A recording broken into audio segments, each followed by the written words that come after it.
It started with a sound no homeowner ever forgets, the deep, shuddering crack of timber splitting under pressure.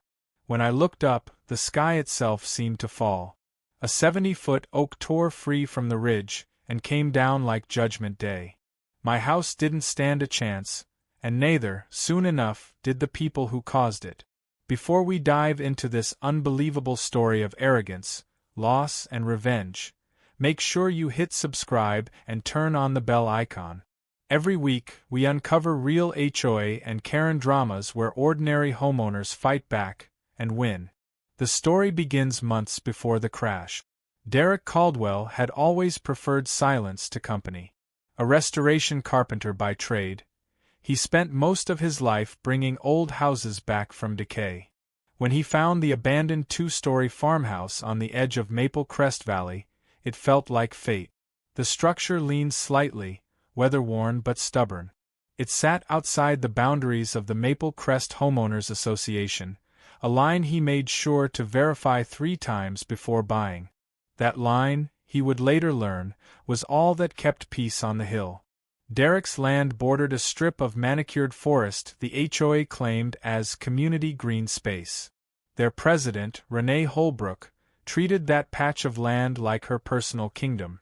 She was the sort of woman who carried a clipboard like a weapon and believed every blade of grass should salute in unison. Her house, perched lower on the hill, gleamed like a catalog photo. Derek's didn't. He liked the wildness. He liked the ivy crawling over the porch posts and the wildflowers that tangled at the fence line. To Renee, it looked like rebellion. The first letter arrived in a beige envelope with the Maple Crest seal, polite words wrapped in arrogance. It said his unkempt yard violated community aesthetic values. Derek laughed, tossed it in the wood stove, and thought that would be the end. It wasn't. The calls started a week later. Renee's voice was brittle sugar, sweet and cutting. She told him the association expected cooperation, that his visual footprint affected property values.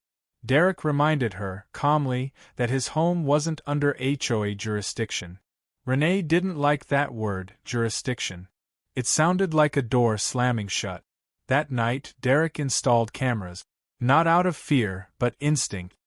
He'd worked around enough bureaucrats to know that power mixed with pride always ends in trouble. Spring rolled in wet and heavy. Rains soaked the slope above his property, the one that technically belonged to the HOA's beautification committee. Derek watched as contractors arrived one morning, 3 men with cheap saws and cheaper judgment. They set orange cones, gestured toward the trees, and started cutting. He hiked up the ridge to ask what they were doing. The tallest of them said they were clearing deadwood under HOA orders. Derek pointed out the obvious. The oak they were sawing was perfectly healthy. The man shrugged. "We just do what we're told." Derek walked back down, shaking his head. He didn't like the way they'd angled their cuts. The lean was toward his home, not away from it. 2 hours later, the hill gave way to chaos. The sound began as a groan deep in the earth. Then came the crack. Raw, final, monstrous. The oak twisted, snapped free, and barreled down the slope like a wrecking ball. It hit the corner of Derek's roof with the weight of a truck, shattering rafters, crushing beams, and splitting the second floor in half. In less than 5 seconds, the home he'd spent 2 years restoring became a carcass of splinters and plaster. By the time he stumbled outside, rainwater and insulation dust mixing on his clothes, the crew was gone. Only the fresh stump remained, jagged and smoking from friction burn. Across the ridge, Renee stood beside her SUV, phone pressed to her ear, watching. Her expression wasn't horror, it was inconvenience, as though his ruined house had spoiled her afternoon schedule. Derek didn't yell. He didn't chase her. He only turned toward his camera mounted under the porch eave, the one pointed uphill. Its tiny red light blinked steadily through the mist. That night, he didn't sleep. He stood on the muddy lawn under a single floodlight, notebook in hand, writing down everything: time, sound, direction, weather. He measured the fall path with a contractor's eye and marked where the tree had stood. Every detail mattered: because this wouldn't end with insurance paperwork. The next morning, he drove into town and called in a favor from an old friend, Laura Chen, a property attorney known for dismantling corrupt boards like a surgeon with a scalpel. She listened quietly as he spoke, then said only 2 words: "Get evidence." He already had it. 3 camera feeds, each recording the entire incident, from the HOA truck arriving, to the men cutting, to the moment Renee appeared at the top of the ridge. Clear faces, no safety gear, no permits posted. Within 48 hours, Derek filed reports with the county, the police, and his insurer. But more importantly, he filed something else: a civil intent notice for damages exceeding $500,000. When the HOA received the letter, panic rippled through Maple Crest like electricity. Meetings were held. Statements were drafted. And Renee, in her tailored pink blazer, started spinning a new story: that Derek's property had been a hazard, that the oak was diseased, that the HOA had acted in good faith. Derek didn't respond publicly. He didn't need to. Truth, when documented properly, doesn't shout, it waits. But the HOA didn't wait. They struck back with rumors. Flyers appeared in neighbors' mailboxes claiming Derek had refused safety inspections, that his non-compliant structure endangered the community. Someone slashed his truck tires one night. Another left an anonymous note taped to his door: "You should have just joined the association." He installed more lights, more cameras, and built a portable office out of his shed. On the wall, he pinned copies of every notice, invoice, and photograph, connected by red string like a detective's case board. And at the center of it all, Renee Holbrook's smiling face from the HOA website. What she didn't know yet was that Derek had something no one in Maple Crest had ever challenged before: a lawyer who wasn't afraid to drag the entire HOA into court, and a viral story that would soon turn local gossip into national outrage. Because when one woman's pride destroyed a man's home, she awakened something far more dangerous than neighborhood politics. She awakened proof. The morning after the tree fall, Derek Caldwell stood in the wreckage of what used to be his living room. Sunlight sliced through the broken roof, catching particles of dust that floated like ghosts. The smell of sap and wet plaster clung to everything. Each breath tasted of ruin. He didn't bother with breakfast. He walked the perimeter of his house with a clipboard, jotting notes, snapping photos, and collecting fragments of his life like evidence from a crime scene. Every cracked beam, every splintered window frame, every shattered antique, documented. He wasn't just rebuilding a home anymore. He was building a case. By noon, he'd moved his operations into the shed. It became his war room. The air smelled of sawdust and purpose. A folding table, a laptop, 3 external drives, and the glow of determination. Across one wall, he pinned a map of the property, red strings connecting printed stills from the security footage. The HOA truck, the workers, the chainsaw marks, and finally, Renee Holbrook standing in the distance, watching. At the center of the board, Derek had written one word in bold black marker: accountability. His attorney, Laura Chen, called that afternoon. She'd already reviewed the footage. Her voice, calm and clinical, carried the weight of good news disguised as strategy. "The HOA's liability is substantial," she said. "Unlicensed contractors, no county permit, unauthorized activity on adjacent property. You're looking at gross negligence, possibly willful misconduct. We'll start with a $500,000 damages claim." Derek didn't smile. Not yet. He'd learned that justice, like craftsmanship, demanded patience. Laura filed the preliminary complaint with the county court that same day. Within 48 hours, the Maple Crest HOA board received their first legal summons. It landed like a thunderclap. The association's lawyer tried to dismiss it as a misunderstanding, but the footage spoke louder than any statement could. 3 camera angles. Time-stamped. Crystal clear. The following week, Derek's mailbox overflowed, not with sympathy but hostility. Anonymous notes, typed letters without signatures, even a few old neighbors whispering that he was going too far. Renee's narrative had spread like fertilizer on rot. She claimed the tree was diseased, that they were protecting the community from potential hazard. But Derek's photos showed the cross-section of the trunk, perfectly healthy, dense, alive. He printed one in full color and tacked it to his evidence wall. Proof, plain and stubborn. Renee underestimated the kind of man Derek was. To her, he was just another homeowner, isolated and quiet. She didn't realize he had spent 15 years restoring historical buildings, meaning he knew how to rebuild from disaster, piece by deliberate piece. Laura, meanwhile, was gathering ammunition of her own. Through public records requests, she unearthed HOA budget files showing that Renee had diverted maintenance funds to pay the tree-cutting crew. The fund, meant for storm cleanup, required full board approval, which she never got. That single detail turned a case of negligence into potential fraud. By the third week, Derek's property looked less like a ruin and more like a command center. The walls of his shed were covered with binders and labeled drives. He'd even printed screenshots of Renee's social media posts, pictures of her at HOA meetings, smiling, captioned with phrases like "leadership in action." Laura visited one afternoon, walking carefully through the debris field. "You've turned this into a full-scale investigation," she said, scanning the wall. Derek simply nodded. "They took everything. I'm taking back the truth." That evening, he uploaded a video to YouTube. It wasn't theatrical, just clean narration and evidence. He titled it, "The Day My HOA Destroyed My Home." The video showed the footage, the paperwork, the aftermath. Within 24 hours, it hit 50,000 views. Comments poured in.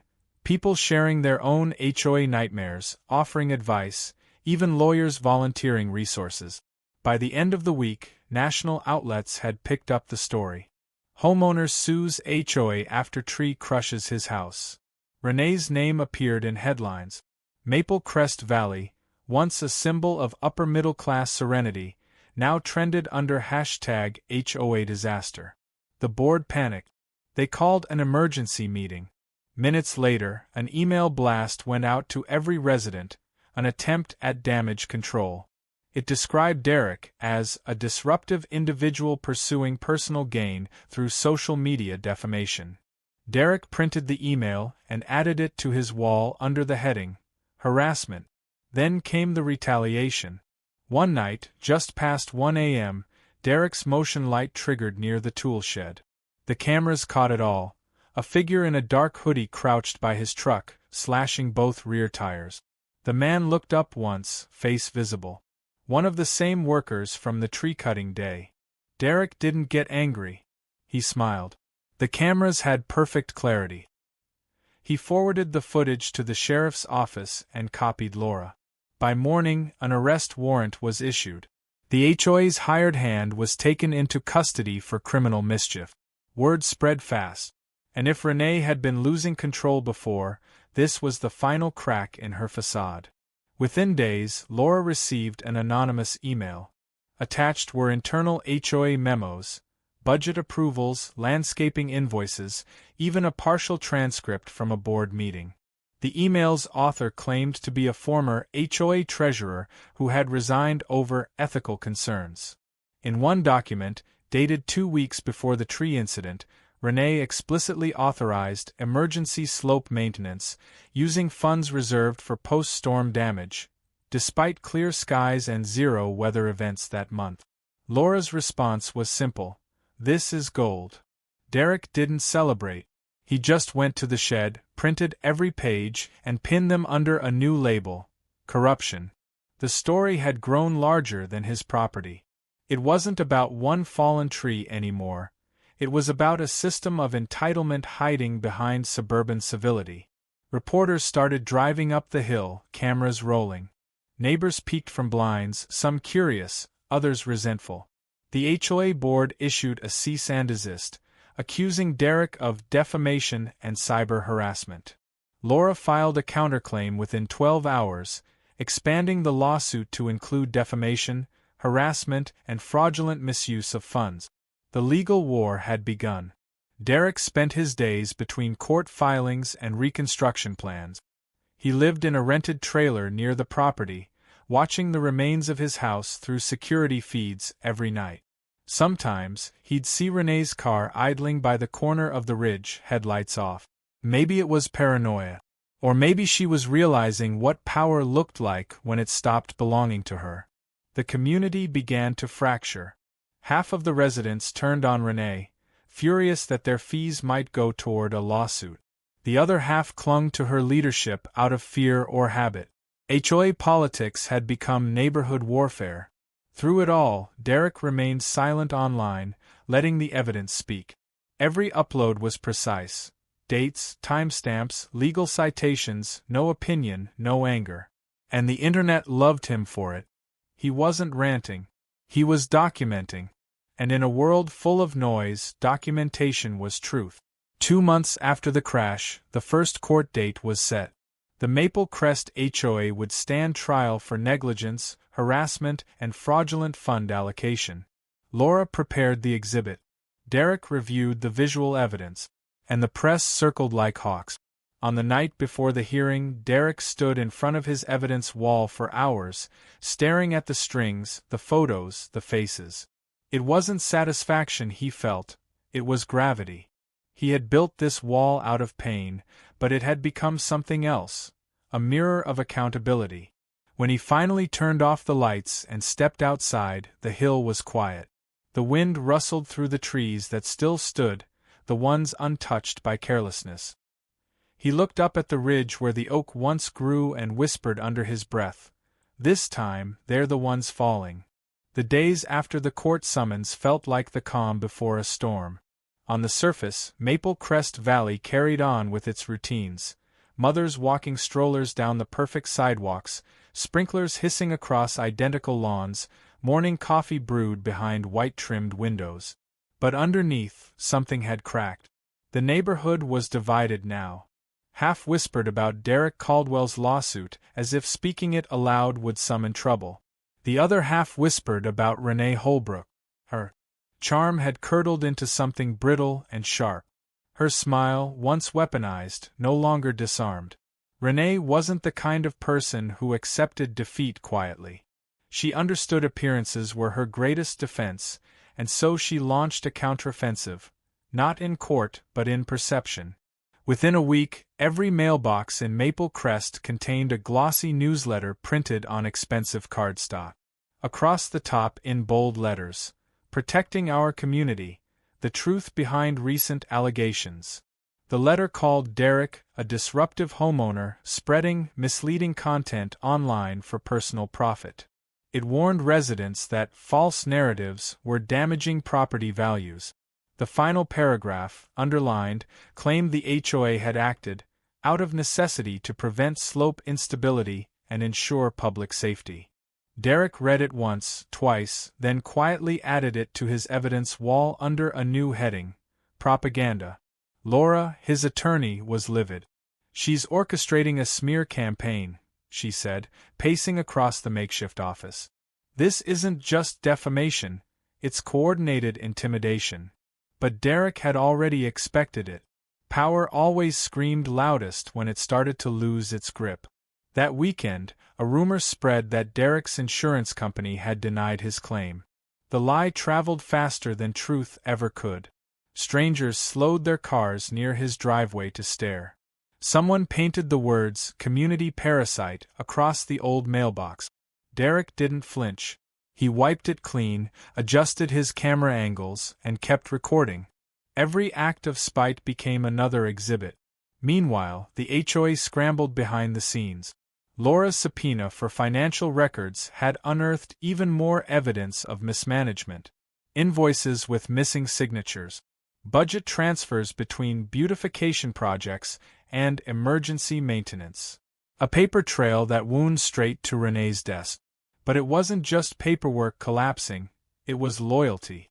2 board members resigned within a week, citing personal reasons. One, a soft-spoken man named Grant, sent Laura an anonymous email afterward. Attached were screenshots of private board chat. Renee's messages were damning. We need to contain the narrative before this goes viral. Destroy any drafts of the payment authorization. If the county asks, we'll say it was an urgent safety removal. No one will check." Laura smiled when she read them. "Containment," she said, "is a word guilty people love." The case was growing beyond a lawsuit now. It was a scandal. News outlets camped outside the neighborhood entrance. Drone footage of Derek's destroyed home played on repeat. HOA corruption became headline material, and Renee, cornered but not conquered, made her next move. Late one night, Derek returned from town to find a bright orange envelope taped to his temporary trailer door. It looked official, county seal, bold lettering. Notice of mandatory evacuation, slope instability risk. At first, his heart sank. The thought of another disaster was unbearable. But years of experience taught him to read details, not emotions. Something felt off. The document font was slightly wrong, the county watermark faint, almost pixelated. He called the county office the next morning. No such evacuation order had been issued. The notice was fake. Laura forwarded copies to the sheriff and added it to the ongoing harassment report.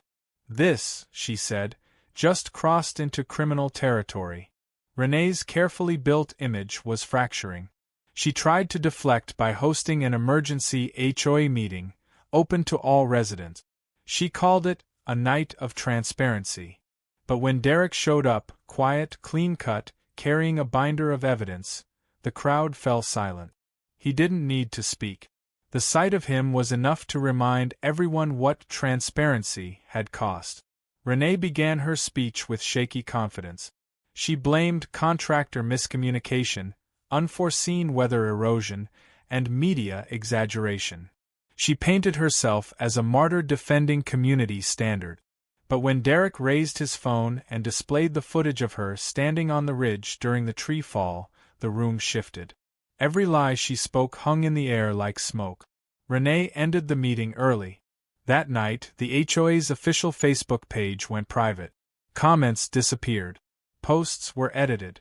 But screenshots had already circulated. In the shadows of that digital cleanup, Derek's YouTube channel exploded. His calm, factual storytelling struck a chord with millions.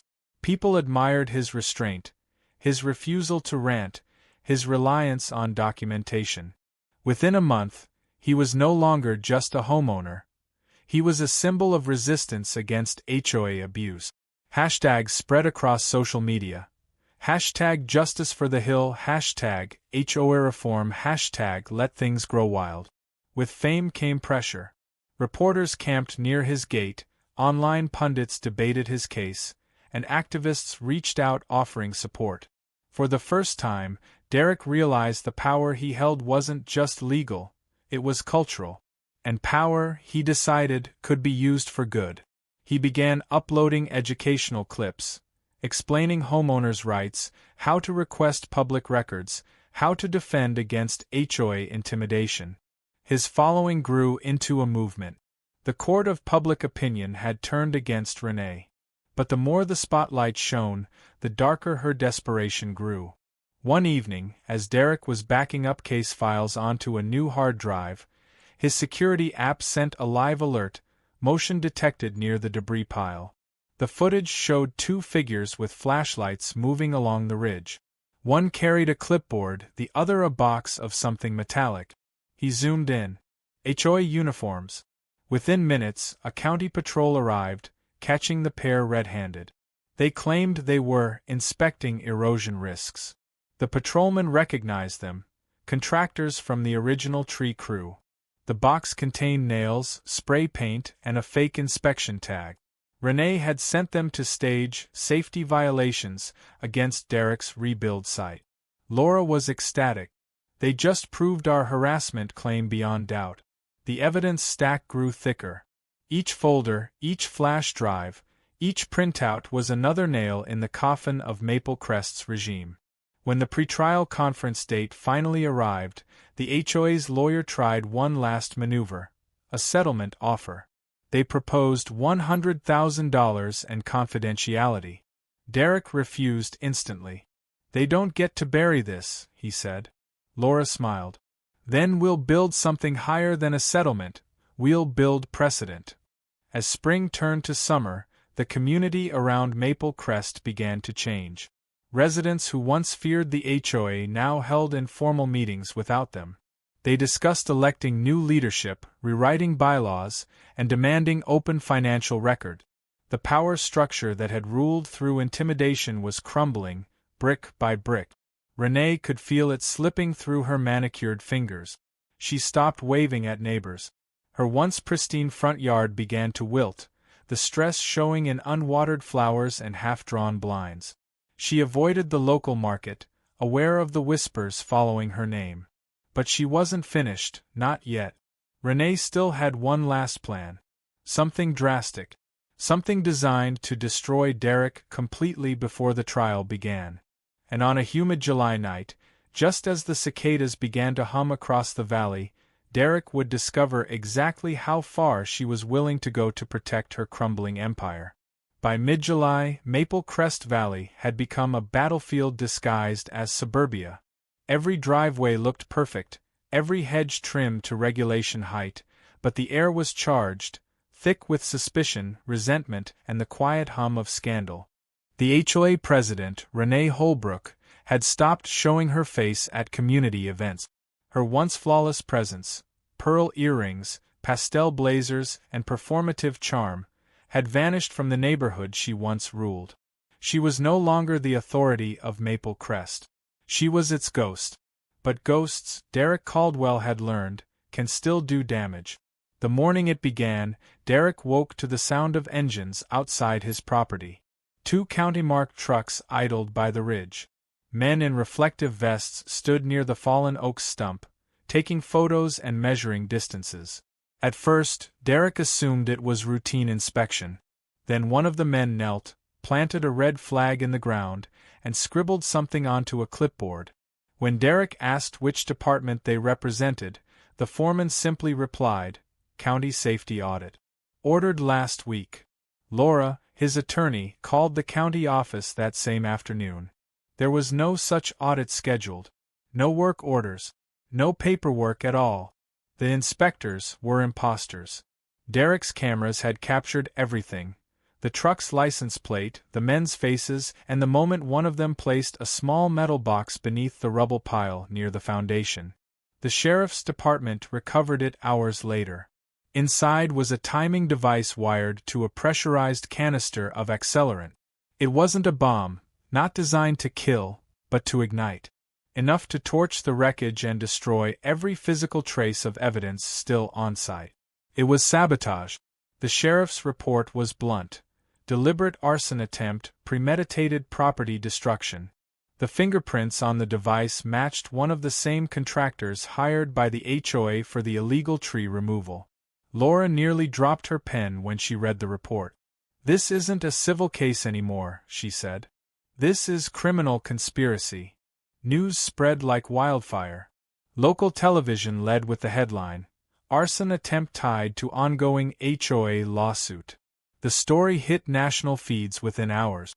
Comment sections erupted with disbelief and fury. Viewers across the country began sharing Derek's original video again, this time with a single word: justice. Renee, cornered, panicked. She issued a statement through the HOA's lawyer claiming the association had no knowledge of any unauthorized actions. But the damage was irreversible. Her leadership had become radioactive. The HOA board fractured. 3 members resigned publicly. The remaining 2 voted to suspend Renee's presidential authority, pending investigation. It was the polite way of saying they were abandoning a sinking ship. Derek, however, refused to gloat. He stood among the ashes of what almost burned and thought of how close it had come to erasing everything. Every document, every camera angle, every nail salvaged from the wreckage, gone in seconds if he hadn't installed motion sensors. The next morning, he added a new photo to the evidence wall, a printed still of the metal box recovered by the sheriff, captioned in black marker, "They tried to burn the truth." It wasn't rage that fueled him anymore. It was focus. Laura moved fast. She petitioned the county prosecutor to add criminal charges to the existing civil suit: arson, conspiracy, attempted destruction of evidence, and willful endangerment. The petition was granted. For the first time, the case name changed from Caldwell v. Maple Crest HOA to State of Pennsylvania v. Maple Crest HOA et al. Renee had officially gone from president to defendant. The following week brought a strange quiet. The HOA's email chains went dark. Their once busy Facebook page disappeared entirely. Lawn service trucks that used to drive up and down the hill stopped coming. The entire association seemed to retreat into hiding. Meanwhile, Derek's YouTube audience exploded past 1 million subscribers. His videos, careful, methodical, never vengeful, became rallying cries for homeowners everywhere. People called him the calm crusader. Journalists compared him to whistleblowers and reformers. He didn't chase the spotlight, but it found him anyway. Laura advised caution. Fame made people bold, but it also made them target. Derek didn't disagree. He simply turned the exposure into armor. More witnesses meant less room for corruption to breathe. As pretrial motions began, Renee's lawyer filed an emergency request to delay proceedings. His reasoning: psychological distress and media persecution. The judge denied it in less than an hour. The countdown to trial had begun. But just when Derek thought the worst was behind him, another blow came, this time from his insurance company. An investigator named Paulson arrived unannounced, claiming they'd found inconsistencies in Derek's claim valuation. He hinted that certain damages might not be covered due to contractor negligence. Derek didn't need to ask where that angle came from. Someone had tried to poison the paperwork. Laura demanded access to the insurer's internal correspondence. Buried in a chain of emails was a message forwarded from an anonymous sender using a Maple Crest HOA domain. Attached were doctored photos, images of Derek's property taken months before the incident, digitally edited to show prior roof damage. The sender's metadata traced back to Renee's personal laptop. That was her final mistake. When confronted, she denied everything. Claimed her account was hacked. But digital forensics don't lie. The timestamps matched her login activity. The deception was complete, traceable, and devastating. Laura quietly added the new discovery to the evidence stack and said only one sentence: "We won't need a closing argument, she's writing it for us." From that point forward, Renee vanished from public view. Curtains drawn, mailbox stuffed, no more press statements. But the neighborhood noticed small signs of her unraveling. Her once perfect roses wilted. Her car sat unmoved for days. Some said they saw her pacing at night, phone pressed to her ear, muttering in circles. Others said she'd been served with a personal subpoena for fraudulent interference. For Derek, the silence felt like the eye of a hurricane. The trial date was only weeks away, but the hardest part wasn't waiting. It was knowing she might still try one last desperate move. Then, 3 nights before the first hearing, it happened. A storm rolled in, thunder low and steady, rain hammering the valley. Derek sat inside his trailer, laptop open, when his cameras picked up movement near the property line. This time, it wasn't workers or saboteurs. It was Renee. Alone. Umbrella in one hand, flashlight in the other, trudging up the ridge toward the fallen oak's stump. She stood there for several minutes, drenched, staring down at the ruin she'd caused. The cameras zoomed in, catching the reflection of her face, pale, hollow, frightened. Then she turned and walked away, disappearing into the storm. Derek didn't follow. He didn't call the sheriff. There was nothing left to prove. The next morning, her resignation letter was delivered to the courthouse. One sentence, typed and signed. Effective immediately, I relinquish my position as president of the Maple Crest Homeowners Association. But even that couldn't save her. The charges were already in motion. The courthouse rose like a monument to consequence, tall stone walls, rain-polished steps, and the quiet hum of waiting. On the morning of August 11th, Derek Caldwell walked through those doors not as a victim, but as a man carrying proof. Behind him trailed boxes of evidence, hard drives, printed files, and the digital weight of truth too heavy to ignore. The trial had drawn attention far beyond Maple Crest Valley. Cameras lined the front steps, microphones crowded the entrance, and a swarm of reporters whispered headlines before the first gavel even struck. Inside, the courtroom buzzed with restrained energy. Rows of spectators, neighbors, journalists, even strangers who had followed Derek's story online, filled every bench. At the defense table sat the remnants of the Maple Crest HOA. Only 2 board members remained, shoulders tense, eyes down. And beside them, looking smaller than she ever had before, was Renee Holbrook. Her pastel armor was gone, replaced by a muted gray suit that did nothing to hide the exhaustion beneath her eyes. The woman who once controlled an entire community now stared at the floor, waiting for judgment. When the judge entered, an older woman with sharp glasses and the kind of patience that could slice through pretense, the room fell silent. She reviewed the docket, adjusted her notes, and began. This court recognizes the case of Caldwell v. Maple Crest Homeowners Association, consolidated with State v. Holbrook et al.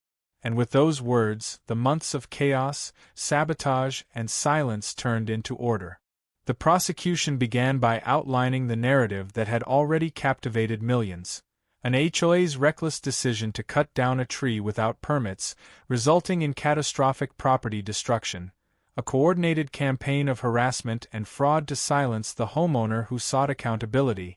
And, finally, an attempted arson meant to erase the evidence. Every detail was now evidence, every act now under oath. Laura Chun, representing Derek, stood poised at the plaintiff's table, her composure a weapon sharper than anger. She didn't need theatrics. She had documents, footage, and facts that spoke louder than any speech could.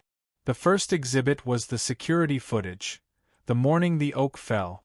The courtroom lights dimmed as the video played on a mounted screen. It began calmly. Sunlight filtering through the ridge, 3 workers setting up equipment, a Maple Crest truck parked crookedly on the slope.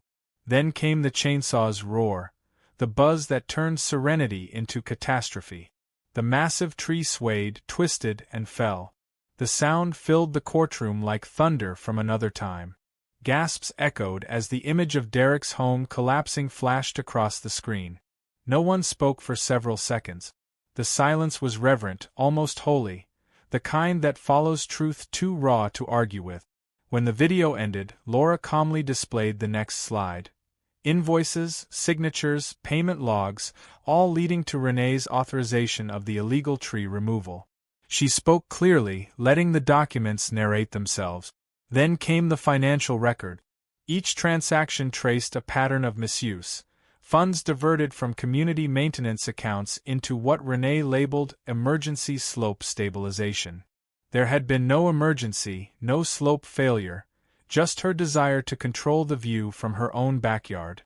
The prosecution followed with the forged evacuation notice, the fake document that claimed to be from the county office. The judge examined it closely, eyebrows raised. "Who authored this?" she asked. The prosecutor answered simply, "The digital trail leads to the defendant's home Wi-Fi network." Renee shifted uncomfortably in her seat, her hands tightening into fists. Then came the most devastating evidence of all, the arson attempt. The sheriff's forensic team presented photos of the accelerant device recovered from Derek's property, alongside fingerprints, text messages, and payment receipts to the same unlicensed contractor Renee had hired months before. The courtroom air thickened. The story no longer felt like a property dispute, it was a slow, methodical exposure of corruption. Renee's lawyer tried to argue that she had been unaware of the contractor's actions, that she was overwhelmed and misinformed. But when the prosecution revealed the internal HOA emails, the ones showing her instructions to destroy records, the defense fell apart. The emails were projected on the screen for everyone to see. "We need to contain the narrative. Delete the payment drafts. He'll never take us to court, he doesn't have the guts." The audience murmured. Even the judge leaned forward. For Derek, sitting in the front row, it wasn't triumph he felt. It was something quieter, deeper. Vindication didn't come with applause. It came with stillness, the moment when every denial finally hit a wall of proof. Then it was time for witness testimony. Maylene May Rourke, Derek's neighbor and longtime friend, took the stand. She was composed, deliberate, the kind of witness juries believe because truth doesn't need to be rehearsed. She described the morning of the tree fall, the HOA crew's negligence, and the sight of Renee watching from the ridge.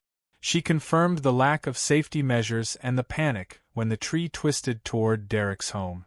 When shown her Nest camera footage capturing the collapse, May didn't flinch. She simply said, "It wasn't an accident. It was arrogance."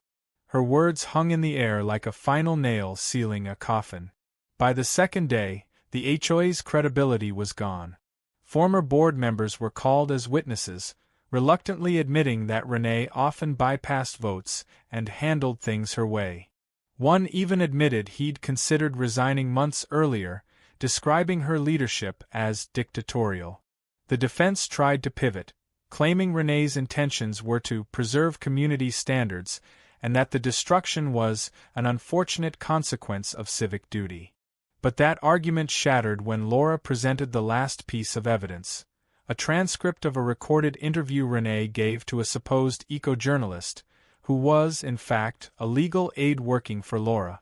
In that interview, Renee had said the words that sealed her fate. That house ruined the neighborhood's symmetry. It was going to fall apart anyway. We just hurried nature along. The courtroom erupted. The judge struck her gavel, demanding silence, but the damage was done. From that moment forward, there was nothing left to debate. Renee stopped taking note. Her lawyer avoided her eyes. And across the aisle, Derek stared ahead, not with anger, but with the calm satisfaction of someone who'd carried truth long enough to see it land. The trial lasted 5 days, but by the third, the outcome was already clear. When the judge delivered her ruling, her tone was measured but firm. She outlined every finding, every failure, and every abuse of authority. The Maple Crest Homeowners Association was found guilty of gross negligence, fraudulent mismanagement of funds, and sustained harassment. The court ordered them to pay $500,000 in damages to Derek Caldwell, plus additional compensation for emotional distress and legal costs. The HOA was also stripped of its operating license pending a full forensic audit of the last 5 years. But the judgment didn't stop there. The state's charges against Renee proceeded immediately. She was found personally liable for falsifying financial documents, fabricating evacuation notices, and conspiring to destroy evidence. Her sentence: a 5-year ban from holding any administrative office, a $50,000 fine, and a suspended 6-month jail term for attempted evidence tampering, meaning one violation and she would serve the full sentence. When the gavel fell for the last time, the noise echoed like closure itself. Renee didn't look up. She gathered her papers with trembling hands and walked out of the courtroom without a word. Cameras flashed outside, reporters shouted questions, but she kept her head down. For the first time, she had no story to control. Inside, Derek stood beside Laura as reporters swarmed for comment. She spoke for both of them, her words measured and clear. This was never about revenge. It was about accountability. The message is simple: power must answer for its abuse, no matter how small the kingdom. The room applauded softly, a rare moment of collective relief. Later that afternoon, Derek returned to the hill. The storm clouds had lifted, leaving the air heavy and gold. The ruins of his old house still stood like a skeleton against the horizon. He stepped inside the remains of what used to be his workshop.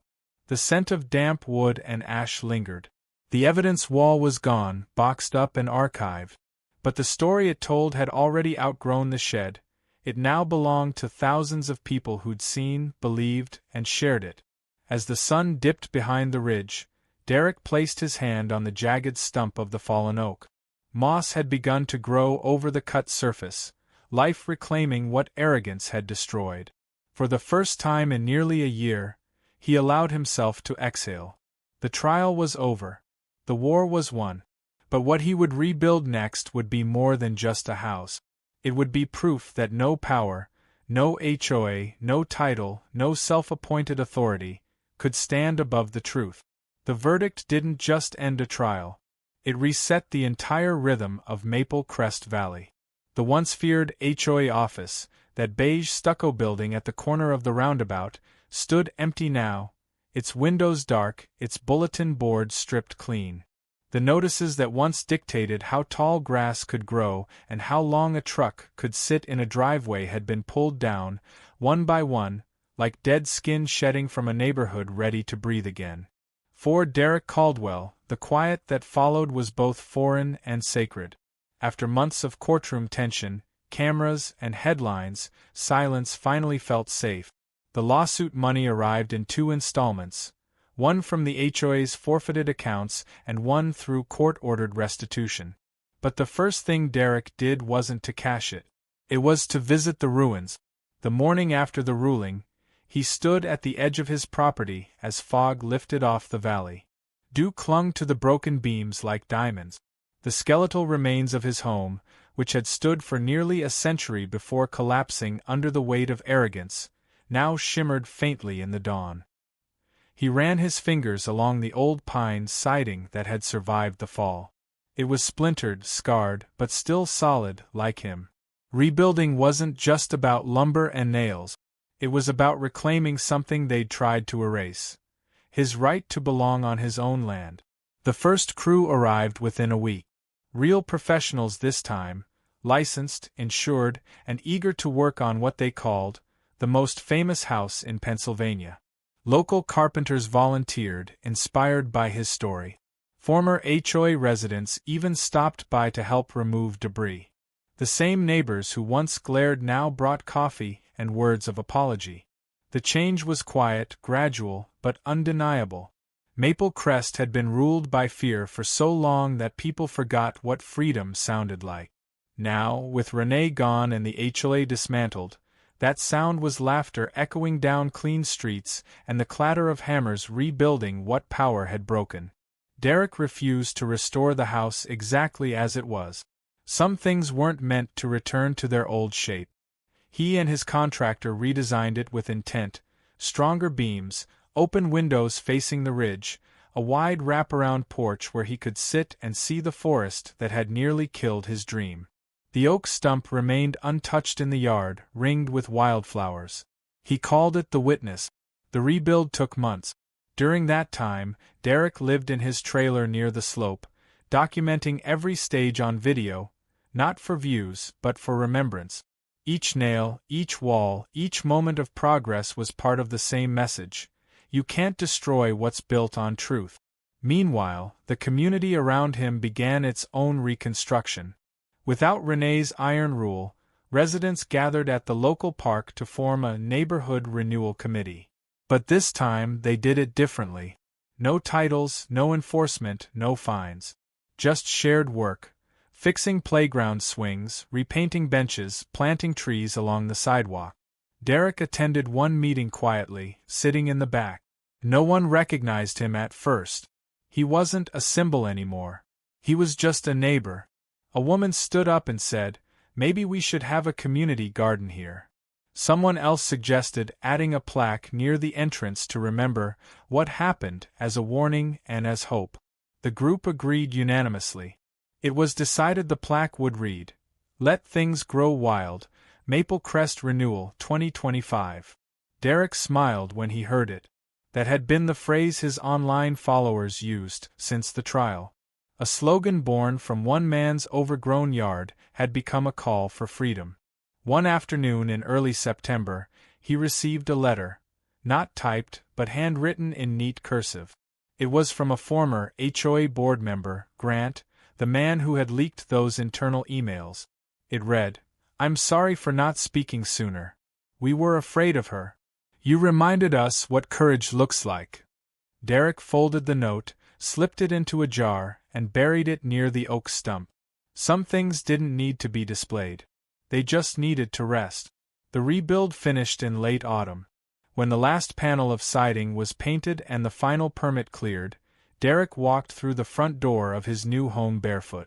The floors were fresh-cut oak, a deliberate choice, both practical and poetic. He stood in the center of the great room, where sunlight spilled across the beams, and let the silence wrap around him. It was the kind of silence that carried peace instead of dread. The house was new, but it wasn't sterile. Every corner held a story: handmade window frames, salvaged floorboards from the old structure, a reclaimed mantel carved from the same tree that had destroyed it. On that mantel sat a single framed photo. His property before the fall, wild and imperfect, alive. The rebuild wasn't just physical, it was spiritual. Laura Chen, his attorney, visited one weekend to see the finished result. She stood on the porch, looking out toward the ridge, her expression thoughtful. The case had changed her too. Since Maple Crest, she'd begun a legal campaign to reform HOA governance statewide. Derek had become her first case study, proof that one person could dismantle systemic abuse armed with nothing but persistence and cameras. Local universities invited Derek to speak about residential rights and community overreach. He didn't think of himself as an activist, but when he stood in front of those audiences, he spoke plainly. That power becomes dangerous when it hides behind civility, that silence protects bullies, and that sometimes the only thing louder than a falling tree is the truth that follows it. The Maple Crest property values, once threatened by scandal, began to rise again. But this time, it wasn't because of strict control. It was because people finally wanted to live there. The neighborhood transformed from a symbol of conformity into one of resilience. The county eventually approved a new charter for Maple Crest, no longer an HOA but a voluntary cooperative. No fines, no mandates. Shared maintenance through consensus, not enforcement. It was the rarest thing in suburban America, community by choice. Renee Holbrook faded from public view. Word spread that she sold her home quietly and moved out of state. Some said she took a clerical job in another city. Others believed she lived alone, avoiding neighbors altogether. No one knew for sure. No one really cared. Her legacy, once defined by control, had been replaced by Derek's quiet rebellion. By winter, the new house felt lived in. There were muddy boots by the door, coffee stains on blueprints, and a cat named Timber that had adopted him halfway through construction. On his porch, Derek built 2 rocking chairs from reclaimed beams. He spent his evenings there, watching the lights of Maple Crest twinkle through the trees. Every now and then, he'd hear laughter echoing from the park below, or the distant ring of a hammer as another neighbor fixed something without fear of permission. The night before the first snow, Derek walked outside with a thermos of coffee and stood beneath the ridge. The forest, once a place of loss, now stood tall and peaceful. The wind rustled through the surviving trees, carrying the scent of pine and rain-soaked earth. He reached out and touched the old oak stump, tracing its rings. It wasn't just the remnant of destruction anymore. It was a reminder that even the fallen could become the foundation for something stronger. The rebuild wasn't about vengeance. It was about rebirth. As the first snowflakes began to drift down, Derek whispered a quiet vow, to never let fear silence truth again, no matter how small the fight seemed. And as the valley settled into winter, Maple Crest finally exhaled. The lawns were imperfect. The flowers grew wild. The people smiled more. And the house on the hill, once crushed under the weight of corruption, stood proudly once again, its porch light glowing through the fog like a promise kept. By the time the first frost touched the valley, Derek Caldwell's story had outgrown him. What began as a quiet man's fight against a reckless HOA had turned into something much larger, a symbol of resistance against everyday tyranny hidden behind picket fences and bylaws. The video series documenting his ordeal had reached over 10 million views across platforms. News anchors debated the case. Law professors dissected it. Reddit threads called him the homeowner who beat the system. But Derek didn't crave attention. He'd already learned that fame was just another kind of noise. What mattered wasn't his name, it was the spark. Emails began arriving faster than he could read them. Some from families fighting unfair fines over mailbox colors, others from retirees threatened for leaving garden statues in their yard. They weren't just looking for sympathy. They wanted to know how to fight back. Derek turned his shed, the one rebuilt beside the new house, into a recording studio. Not for storytelling this time, but for teaching. He launched a series titled Know Your HOA Rights. Each episode broke down real laws, public record procedures, and homeowner protections. No music, no dramatization, just calm, factual empowerment. And it worked. Within months, dozens of local communities began challenging their own associations. Petitions appeared. New bylaws passed that limited HOA power and required transparency in financial reporting. What had once been a neighborhood nuisance was now a national discussion about property right. Laura Chen, his attorney and now close friend, called it the Caldwell effect. It became a case study in law schools, a template for reform.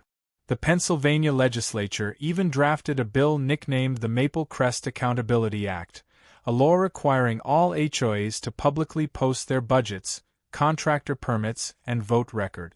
When Derek testified before the committee, he didn't wear a suit. He wore the same work boots he'd worn on the day his house fell. His voice was steady. He told them about power without oversight, about silence mistaken for obedience, about how one woman's arrogance cost him a home but gave him a purpose. The room went silent. Then the applause came, not loud but long. The kind that comes from people who see a piece of their own lives in someone else's story. Afterward, journalists surrounded him. Cameras flashed. But Derek only said one line that would be quoted across national media. "I didn't start a movement. I just stopped backing down." The bill passed unanimously. Back in Maple Crest, life settled into something close to peace. The neighborhood, once fractured by fear, became a model for cooperation. The old HOA building was converted into a community center. The walls that once held folders of fines now displayed local art. On one wall, someone had painted a mural of a massive oak tree.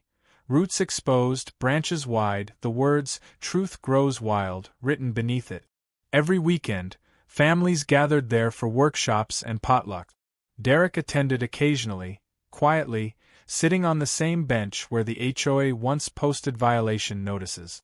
Children played nearby, their laughter echoing against the ridge that had once collapsed his home. He never forgot what it had cost him to reach this peace. The scars of destruction remained. Faint cracks in the rebuilt walls, old photographs salvaged from mud. But those imperfections reminded him that survival wasn't supposed to look perfect. Meanwhile, Laura's career transformed too. She became the face of HOA reform in the state, appearing on panels and advising legislators. She often mentioned Derek in her talks, describing him not as a client but as a citizen who remembered that truth belongs to everyone. In her office, she kept a framed photo of his rebuilt home under a caption that read, "Case closed. Story open." One spring morning, as Derek repaired the railing on his porch, he noticed two cars parked by the slope. A small film crew stepped out.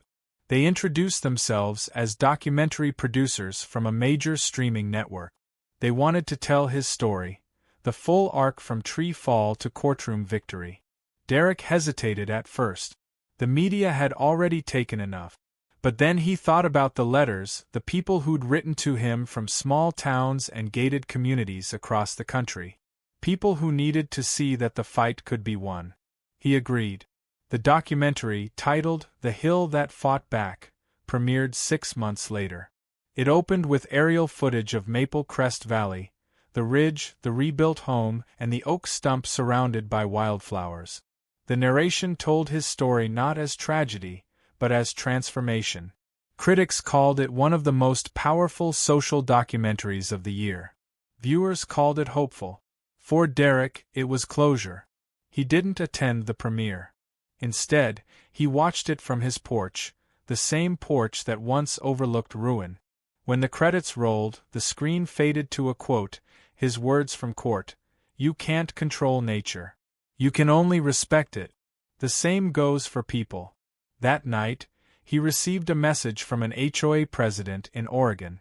It said, "We just rewrote our charter because of you. No more fines for grass, no more rules about fences. Thank you for reminding us why communities exist." He read it twice, smiled softly, and closed the laptop. Outside, the evening air was warm, carrying the scent of honeysuckle and pine. The valley was quiet again, the kind of quiet that comes after storms have spoken their last word. The movement was no longer his to guide. It belonged to everyone who had ever been silenced by rules meant to control instead of protect. And somewhere in the distance, a hammer struck wood, a sound he'd come to love. Not destruction this time. Creation. He looked out over the ridge, toward the place where the tree once stood, and saw something new growing beside the stump, a young sapling, straight and strong, reaching toward the sun. He hadn't planted it. Nature had. And maybe that was the point all along. 5 years passed. Maple Crest Valley, once a quiet battleground of rules and revenge, had become something rare, a community reborn from its own ashes. The lawns were still green, the fences still neat, but beneath that suburban order now lived something freer, more forgiving. The people had changed. The air itself felt lighter, as if the valley had finally learned how to breathe without fear. The oak stump still stood at the edge of Derek Caldwell's property, ringed by wildflowers that grew without pattern or permission. Beside it, the sapling he once found sprouting from the soil had grown taller than his shoulder, its leaves wide and strong, its roots gripping the earth with quiet certainty. Derek stood there often, coffee in hand, tracing the timeline not in dates but in rings of growth. He'd rebuilt his house, his peace, and, without ever meaning to, his country's understanding of community power. The world had moved on, but his story hadn't faded. It had become part of something bigger, part of textbooks, documentaries, and legislation. College students studied the Caldwell case as a landmark in homeowners' rights. Lawyers cited it in courtrooms. Activists quoted it in speeches. And in neighborhoods across America, people who once feared their HOA boards now spoke up at meetings, demanded transparency, and voted for fairness instead of control. The Maple Crest Accountability Act had expanded into national policy. HOAs were now legally required to publish their budgets, record all meetings, and face independent audits every 2 years. It didn't end abuse completely, nothing ever does, but it changed the balance. It gave people a voice where there had been none. Derek never asked for credit. He lived quietly, tending his garden, fixing his fence when storms rolled through, helping neighbors when roofs leaked or gutters broke. To them, he wasn't a symbol anymore. He was just Derek, the man who never gave up. The documentary's success had made him modestly famous, but he refused every offer to monetize his story. When a publishing company approached him for a book deal titled The Man Who Took Down the HOA, he declined gently. He said, "This story doesn't belong to me. It belongs to anyone who's ever been told they don't have a say." Instead, he used his settlement money to start a nonprofit, the Wild Foundation, dedicated to helping homeowners defend themselves against abusive housing associations. The name came from the phrase that had echoed through his entire journey: "Let things grow wild." The foundation's headquarters sat just outside Maple Crest, in what used to be the old HOA office. The transformation was poetic. The walls that once displayed violation notices now held framed letters from people who'd won their own battles. Photographs of rebuilt homes, smiling families, and handwritten thank you notes filled every corner. And on one wall, right above the reception desk, hung a metal plaque etched with the foundation's motto, "Roots Break Concrete." Laura Chun became the foundation's lead counsel. She often said that her proudest moment wasn't winning the trial, it was watching the system that failed Derek become the system that now protected people like him.